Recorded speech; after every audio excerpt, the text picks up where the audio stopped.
আসসালামু আলাইকুম।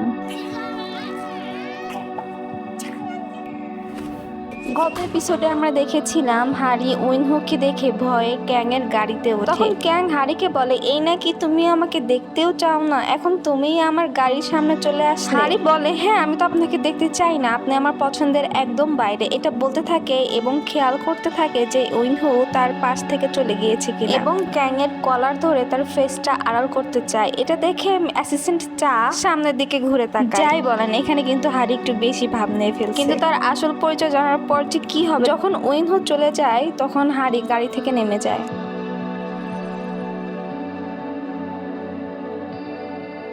যেহেতু হারি মিস্টার ক্যাংকে বলেছিল আপনাকে দেখতে চিলের মতো, তাই মিস্টার ক্যাং অ্যাসিস্ট্যান্ট চাকে বলে যে চিল দেখতে কেমন। তখন অ্যাসিস্ট্যান্ট চা তাকে দেখায় যে দেখেন এরকম। হারি এবং ইয়ংশিও ডিনার করছিল এবং এইসব বিষয়ে গল্প